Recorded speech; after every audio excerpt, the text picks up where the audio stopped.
Me llamo Isabel Torres, y tengo 69 años.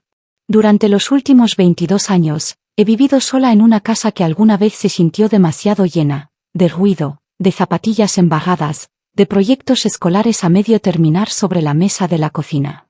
Ahora, resonaba. Incluso el frigorífico parecía zumbar más fuerte, como si intentara llenar el silencio. No tomé la decisión a la ligera. La casa era demasiado grande. Demasiadas escaleras. Demasiadas reparaciones. Demasiados fantasmas, en realidad. Había estado pensando en mudarme durante meses, tal vez más si era honesta conmigo misma. Pero seguía posponiéndolo. Una parte de mí aún esperaba que Carlos apareciera un día, sin previo aviso, y dijera, vamos a resolver esto juntos, mamá.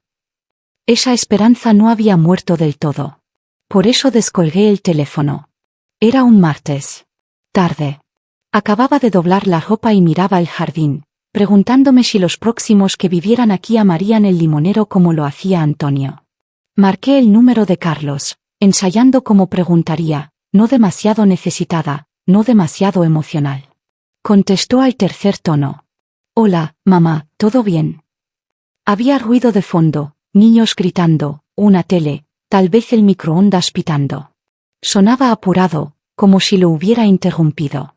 Estoy bien, dije, intentando mantener la voz firme. He estado pensando en vender la casa. Es difícil manejarla sola. Encontré un lugar pequeño cerca de la costa, San Sebastián. Solo una casita. Necesita arreglos, pero es acogedora. Hubo una pausa. Luego un suspiro. Vaya. Eso es importante. Esperaba que pudieras ayudarme a empaquetar. Nada demasiado pesado. Solo, las cosas grandes. Tal vez un fin de semana. Otra pausa, más larga esta vez. Mamá, es que, ahora no es buen momento. El trabajo está loco, y Laura tiene las competiciones de natación de los gemelos todos los fines de semana, y tenemos 1000 cosas encima. Entiendo, dije demasiado rápido, demasiado suave. Solo era una idea. Me encantaría ayudar, de verdad, pero ahora mismo no hay manera, quizá más adelante este verano. Claro, mentí. No te preocupes. Ya se estaba despidiendo antes de que pudiera responder. Vale, te quiero, tengo que irme. La línea se cortó. Así de simple. Me quedé allí mucho tiempo con el teléfono en la mano. No estaba enfadada. No estaba sorprendida. Solo, vacía. Como si algo que apenas se sostenía se hubiera deslizado silenciosamente y se hubiera desmoronado. No se trataba de las cajas o las escaleras. Nunca lo fue. Solo quería que apareciera. No por la mudanza. Por mí. Me levanté, fui al cajón de la cocina y saqué un bloc de notas amarillo. Escribí 3 palabras en la parte superior. Mudarme. Sola. Pronto. Esa fue la última vez que pedí ayuda. A la mañana siguiente, abrí el armario del pasillo y me golpeó el olor a polvo y tela olvidada, abrigos viejos, una caja de álbumes de fotos, un patín en línea que Carlos superó pero se negó a tirar. Fue como abrir una cápsula del tiempo. Mis dedos rozaron el borde de una caja desvaída etiquetada cosas escolares y la tapa se levantó con un suspiro. Dentro había tarjetas de papel de colores que decían mejor mamá del mundo, dibujos a lápiz de dinosaurios con 3 patas, certificados de concursos de ortografía que no había recordado en años. Sostuve una huella de mano laminada en pintura azul, con el nombre de Carlos apenas legible debajo. Toda su mano cabía una vez en mi palma. La casa estaba llena de esos ecos. No solo en cajones o armarios, sino en las paredes, los suelos, el aire. El crujido del tercer escalón desde arriba donde Carlos solía saltar 2 a la vez. La pequeña muesca en la baldosa de la cocina de cuando dejó caer una bolsa de guisantes congelados fingiendo que era un balón de fútbol. Las marcas en el marco de la puerta donde medíamos su altura, año tras año, hasta que dejó de crecer, y luego dejó de venir. La casa había estado viva con movimiento. Globos de cumpleaños, desastres de repostería nocturna, el traqueteo de tazones de cereales en mañanas escolares apresuradas. Ahora estaba quieta. Una quietud que no era pacífica. Era hueca. Me quedé en la puerta de su antigua habitación mucho tiempo, mirando las paredes azul pálido y el póster torcido de la Guerra de las Galaxias que nunca se descolgó. Sus trofeos aún estaban alineados en la estantería. Polvorientos ahora, pero intactos. Como si hubiera estado esperando que regresara a reclamarlos. Pero no lo haría. No realmente. Lo sabía ahora. Esta casa se había construido con amor, pero se había enfriado con la ausencia. En algún momento, dejó de ser nuestra y se convirtió en otra cosa, un archivo de una familia que ya no existía en la misma forma. Pasé la mano por la pared del pasillo mientras volvía a la cocina. La pintura estaba desconchada en algunos lugares. Las esquinas estaban suavizadas por años de fregado y roces. Había envejecido conmigo, fielmente. Pero ahora lo sentía, la verdad latiendo silenciosamente bajo los recuerdos. Esta casa ya no me conoce. Y él tampoco. El bloc de notas amarillo se quedó en la mesa de la cocina, exactamente donde lo dejé tras la llamada con Carlos. El papel se curvaba ligeramente en las esquinas por el vapor del café matutino, pero las palabras en la parte superior seguían nítidas: mudarme. Sola. Pronto. Pasé a una página en blanco y comencé a escribir listas en una letra cuidadosa y curva. Para vender encabezaba una columna: sofá, mesa de comedor, lavadora y secadora. Otra página: para donar. Ropa que no había usado en 5 años, cajas de libros que no se habían leído desde que murió Antonio, fuentes para horno que solo veían la luz en festivos que ya nadie celebraba en casa. Y una tercera página, la más difícil, para guardar. Esa lista era corta. Me moví despacio al principio. Un cajón, un estante. Trabajé en silencio, sin siquiera música para suavizar los bordes de la tarea.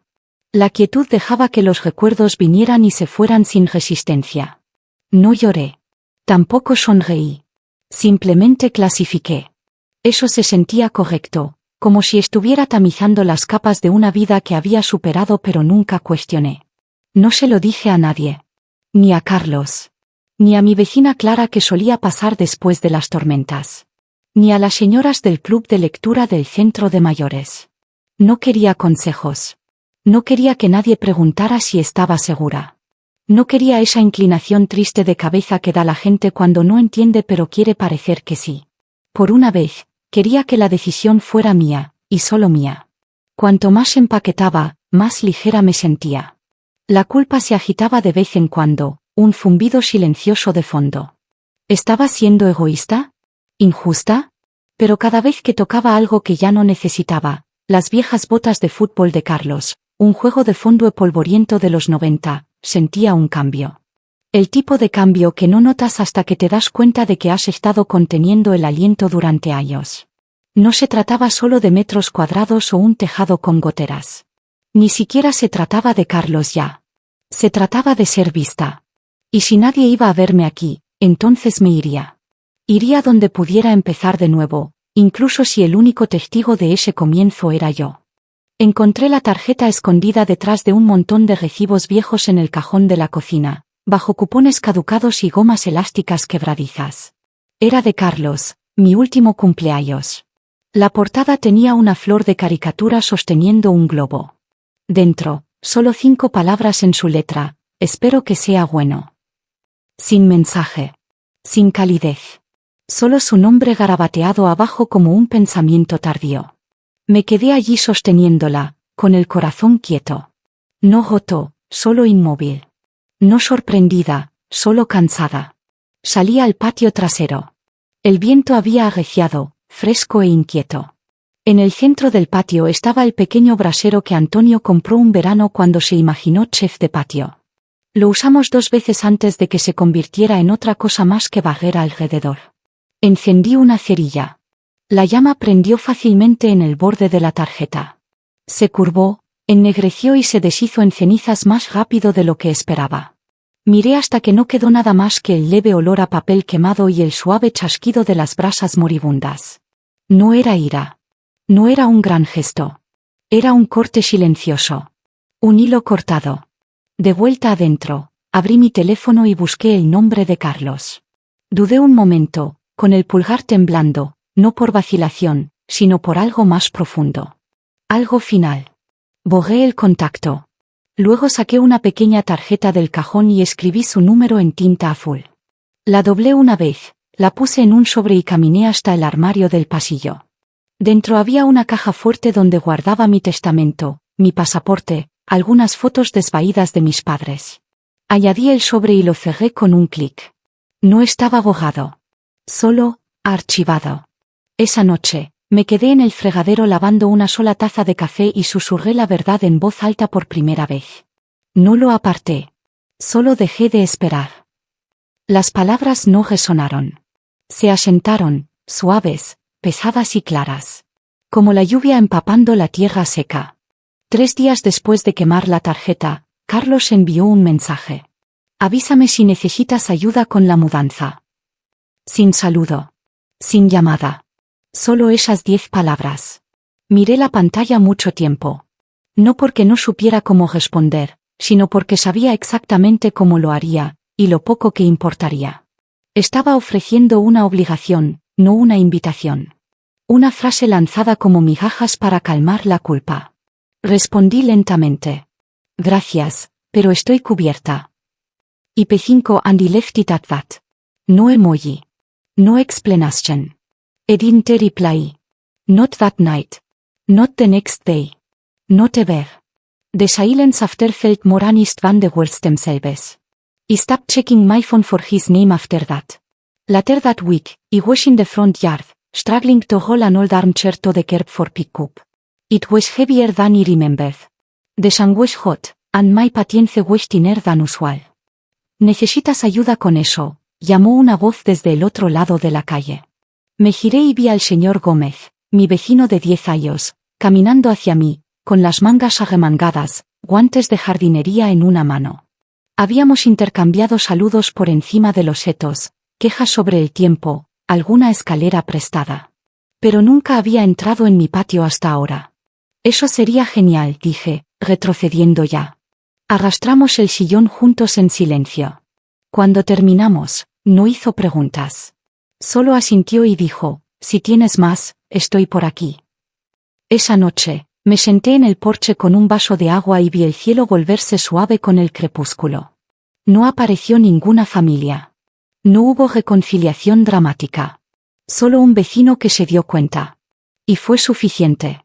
Me golpeó silenciosamente, sin drama. Tal vez no se trata de quien comparte tu nombre. Se trata de quien aparece.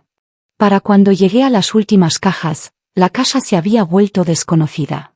Paredes vacías, estantes vacíos, pasos resonantes, todo hacía que las habitaciones parecieran un museo de una vida que ya no me encajaba. Pero las últimas cosas fueron las más difíciles. Las que guardé para el final porque no sabía qué hacer con ellas. Encontré la manta de bebé de Carlos doblada en el fondo del armario de la ropa blanca. Suave, amarillenta, aún con un leve olor a lavanda.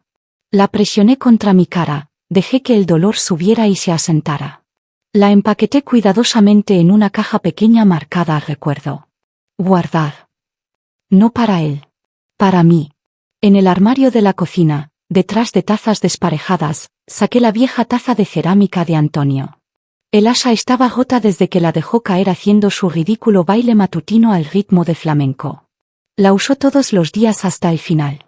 Pasé los dedos por la muesca y la guardé en la misma caja. Cuidadosamente. Como una oración.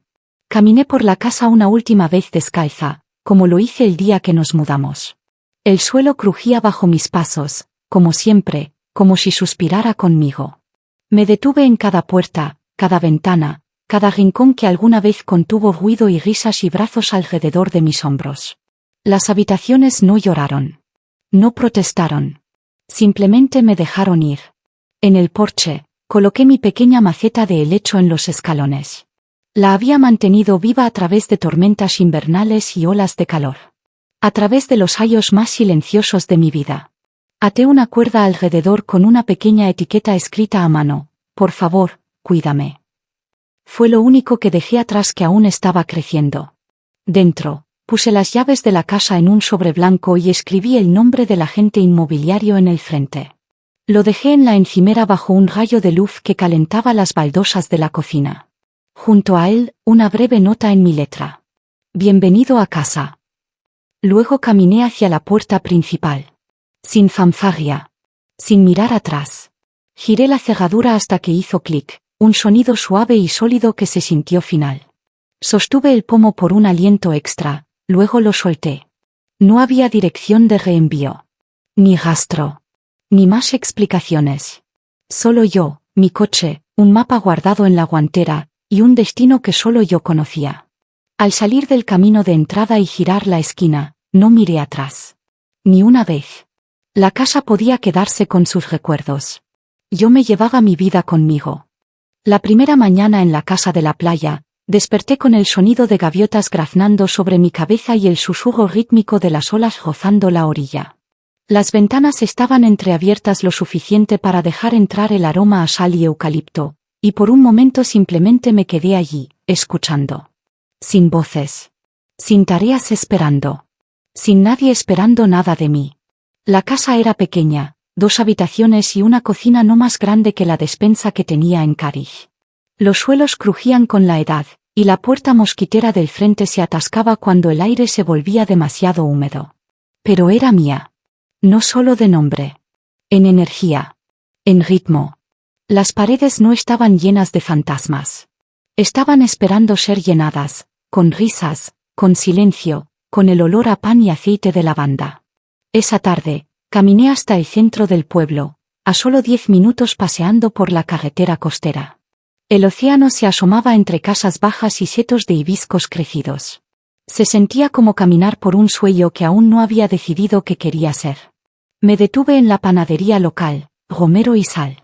Una mujer de mi edad, con trenzas plateadas y líneas de risa profundas como valles, me dio un bollo de canela caliente y dijo: «Eres nueva. Espero que te gusten las historias. Aquí las intercambiamos con los pasteles». Se llamaba Teresa. Antes era bibliotecaria antes de abrir la tienda. Hablamos durante casi 1 hora sobre libros y cómo la gente se olvida de sí misma cuando está demasiado ocupada demostrando algo a los demás. Más tarde, encontré la pequeña biblioteca, apenas 2 salas y un patio, y me inscribí en el club de lectura de los martes por la tarde. Allí conocí a Miguel, un profesor de historia jubilado con un sentido del humor seco y una colección de chaquetas de lana. Me recomendó una novela que no había leído en 30 años. Para el final de la semana, tenía vecinos que saludaban al pasar, una camarera que recordaba mi nombre, y una lista creciente de lugares donde ya no era invisible. Carlos no había llamado. El silencio antes se sentía afilado, como una pregunta sin respuesta. Ahora se sentía más como ruido de fondo, algo con lo que podía vivir, como el zumbido constante del mar. Ya no revisaba mi teléfono antes de dormir. Ya no esperaba escuchar su voz pidiéndome disculpas, o siquiera preguntando a dónde había ido. Y aún así, dormía bien. En este pequeño lugar junto al océano, no necesitaba un legado. No necesitaba títulos como madre o cuidadora para importar. Solo necesitaba mañanas donde el cielo pasaba de gris a dorado, un lugar para sentarme con mi té, y gente que me veía cuando cruzaba la puerta. Aquí, no me sentía ahogada. Me sentía presente. Y finalmente, suficiente. Pasaron semanas. El ritmo del océano reemplazó el tic-tac de los relojes. Dejé de revisar mi teléfono antes de dormir. Dejé de mirarlo durante el desayuno. Dejé de esperar un nombre que nunca iluminaba la pantalla. No borré su número, pero tampoco lo llevaba conmigo. Se quedó guardado, una reliquia de un capítulo antiguo, ni olvidada ni necesaria. En cambio, llené mis días con las cosas más simples. Planté tomillo y romero en macetas de barro en el alféizar, el aroma espesando el aire cada vez que abría las persianas. Pinté las paredes del dormitorio de un coral suave, lavado por el sol. Cuando derramé una gota en el suelo, la dejé allí. Una marca de presencia, no de imperfección. Reí, a veces en voz alta, sin más razón que la brisa me tomó desprevenida o un pájaro intentó discutir con su propio reflejo en el cristal. Me compraba flores los jueves. Leía novelas con finales felices. Comencé a hornear magdalenas aunque nadie venía. Carlos no llamó. Ni mensaje. Ni buzón de voz. El silencio se convirtió en su propia música, constante, predecible, hueco en partes, pero no insoportable. Hubo un tiempo en que lo habría confundido con un castigo. Ahora, Entendía lo que era, una verdad. No iba a venir. Y ya no lo necesitaba. La paz que una vez esperé que trajera con un simple lo siento había llegado sin él. Vino en forma de albahaca fresca, tazas desparejadas, y mañanas donde despertaba sin dolor en el pecho. El giro no fue que él se quedara ausente. Fue que dejé de sentirme incompleta. El cielo estaba suave con la tarde cuando me senté en la mesa de la cocina, una taza de té enfriándose a mi lado, el mar zumbando a lo lejos. Saqué una hoja de papel grueso, color crema, y destapé mi pluma estilográfica. No para hacer una lista esta vez. No para dejar instrucciones. Sino para escribir algo que debía haber dicho hace años. Lo dirigí simplemente. A la mujer que solía ser. Escribí despacio, dejando que cada palabra se asentara. No necesitas ganarte un espacio en la vida de nadie. No necesitas empequeñecerte para encajar en el silencio. Ni doblegarte para ser aceptada. Ni probar tu valía con comidas cocinadas y cumpleaños recordados y cajas empaquetadas sola. Amaste de la mejor manera que sabías, con todo lo que tenías. Ese nunca fue el problema. El problema fue pensar que tenía que ser mutuo para importar. No lo fue. Eras suficiente. Incluso cuando nadie aplaudió. Incluso cuando nadie llamó. Incluso cuando las habitaciones se volvieron silenciosas y el teléfono no sonó. Nunca fuiste invisible. Solo estabas esperando ser vista por alguien demasiado distraído para mirar. Me detuve allí. No necesitaba páginas. No necesitaba un final ordenado. Doblé la carta por la mitad, luego otra vez. La guardé en el cajón junto a las cerillas, entre las tijeras de podar y una piedra suave que recogí en la playa mi primera mañana aquí. Un recordatorio de cuán pesadas pueden sentirse las cosas antes de ser liberadas. Afuera, la lavanda junto a la valla había comenzado a florecer. Salí descalza y regué cada planta lentamente, viendo cómo la tierra bebía sin cuestionar. Una brisa agitó el aire, trayendo el leve aroma a sal y romero. Lo respiré como una bendición. Carlos nunca preguntó a dónde había ido. Tal vez algún día lo haga. Tal vez no. Pero ya no necesitaba que esa historia terminara. Porque sabía que la mía aún se estaba escribiendo, en las páginas que elegí, con la tinta de mi propia voz. Y al volver hacia la puerta, la última luz rozando el porche en dorado, lo dije a nadie y a todos a la vez. Él olvidó mirar atrás. Yo recordé seguir adelante.